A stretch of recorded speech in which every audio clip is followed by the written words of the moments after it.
Hey, what's up guys and gals? My name is Rick9G. Let's look at the Twilight Zone, more specifically episode 15 of season 2.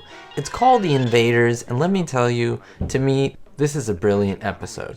Now, there are many reasons for this, and I'll tell you that two stick out right away. The first one is the lack of dialogue. The fact that there's very little dialogue. Most of it is Rod Serling itself with his opening narration and his closing narration as well. There's also a little portion at the end when the character speaks, but that's about it. I do have to give you a spoiler warning here, because of course I will spoil the entire story. I will go through it and I will give my critique and my ideas to you guys, so be sure to watch the episode before to get the full effect, because that's what Twilight Zone is, where morality plays and a lot of shocking and unexpected endings, and so it takes the fun out of it just to know what happens before you actually watch. So because this episode is so unique, I would like to start in the beginning.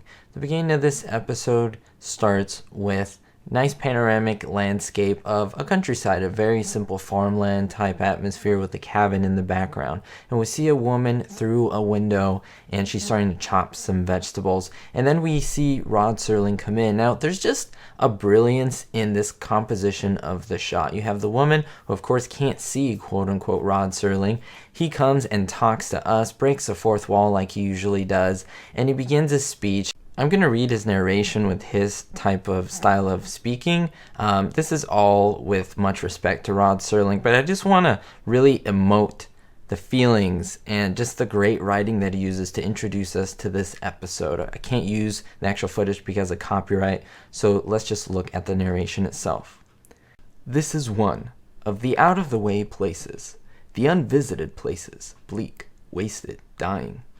This is a farmhouse, handmade, crude, a house without electricity or gas, a house untouched by progress.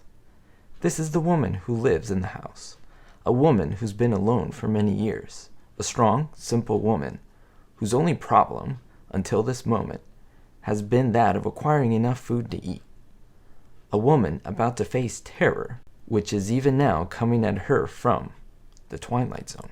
And after he finishes that, he gives a bit of a turn of his body and he looks directly at her for a split second and walks out of the frame. The camera zooms into the woman and we see her begin her usual routine. Now again, we see a lot of simplicity in this.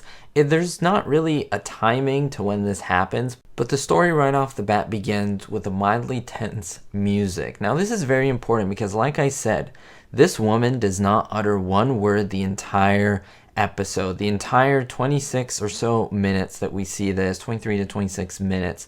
She doesn't say one word. She has a bit of grunts here, a little respiration, but other than that, no words. And I think that is really unique, especially for this time. That doesn't mean that there were never any pieces of film with no speaking. Of course, there's silent film, but this is very purposeful, no speaking. There's a reason for it, and I think that is where the genius comes in. It's a little slow paced in the beginning. She's just doing simple things like cooking, chopping things. She's trying the quote unquote vegetables that she's having. And the anticipation begins to build. There's the music changing, and I think there's a slow brilliance to it. If you're not really in tune to that, I think you may not be able to pick up just what they're trying to do, because the music really sets the tone for the entire episode. All of a sudden we hear these typical noises that, I don't know, I would say come from UFOs. She wonders what is that, but she doesn't say anything. There's some mysterious tones, little noises heard, little pitter patters here, almost like mice or like little things are running around. She goes to the roof of her little cabin. Again, no words have been said. She's cautious to see. She wants to know what is going on. Then there's silence, and then the music tenses up again. It's effective. Everything is palpable. You almost want to know what's going to happen before it happens, but you love the pacing as well. You don't want it to quicken, but you're just on the edge of your seat. You begin to hear beeping, like radar sounds and things like that. Then she spots a craft, very typical UFO shaped, about 6 feet long. A ramp opens up, and you begin to see the shadow of a figure coming out, stepping out, but she kind of runs away slowly. Now we finally see a 3 to 4 inch figure in a spacesuit. This is kind of an inflatable looking spacesuit with kind of an oxygen tank and so forth. fires a weapon at her shoulder immediately. She knocks it down with something that she throws at it. This is what we get. This is basically an ongoing war, guys and gals, between them. I don't know, the little guys poke her and she does other stuff to them. A little bit of violence here and there, a little bit of shock. She goes around her house trying to find where they're at. There's darkness, there's little crevices where they hide, they surprise her. That's something that you're just going to have to see the episode for in order to understand. However, the actress, Agnes Moorehead, she's at times a bit over the top, but I do hand it to her because she is acting by herself. These little creatures, they were actually made out of foam rubber and painted gold so that when you see them in black and white, they give this metallic type look. So that's not easy to do, but I do give my props to her for doing a fairly good job. Now, I won't go through all the details, but I will tell you that slowly, one by one, she defeats all of these figures. And she even goes upstairs to the roof and uses an axe to the spacecraft and chops it up into pieces. This is where we hear for the first time the words that are spoken. I won't repeat them, but basically they proclaim that they have been defeated by this race of giants, and the camera pans to the spacecraft and we see that this is a United States Air Force craft. Now again, it is a shocking thing because now you know that these little figures are in fact human beings from Earth, and this woman is actually a giant on another planet. We thought this was Earth all along. Again, it's one of the great moments, and I think there's just a brilliance that builds up to it.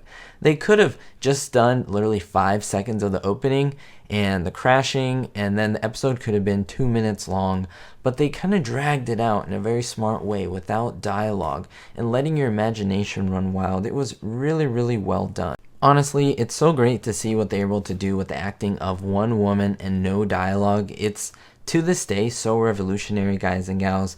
And as she kind of relaxes and rests as these humans are defeated in their bulky spacesuits, Rod Serling continues and finishes the episode with his narration. These are the invaders, the tiny beings from the tiny place called Earth, who would take the giant step across the sky to the question marks that sparkle and beckon from the vastness of the universe, only to be imagined.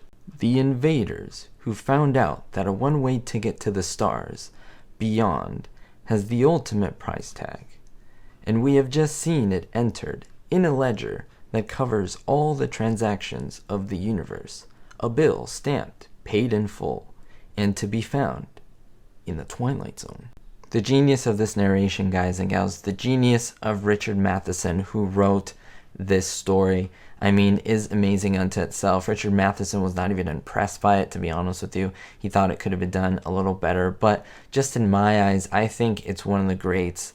It's a great showing of brilliance. The director, Douglas Hayes, did a fantastic job. I want to know your thoughts down below, guys and gals. What do you think about this episode? Yes, the little men are a little cheesy. Remember, this is 1960s technology, but this is the best they could do, and I think the purpose of the Twilight Zone isn't how great the graphics are or the special effects. The idea is the story and the passion in which it was told. And I think this is where this story shines. We'll see you next time, guys and gals. Let me know in the comments down below which other episodes of the Twilight Zone you'd like me to cover. And don't forget, be hopeful.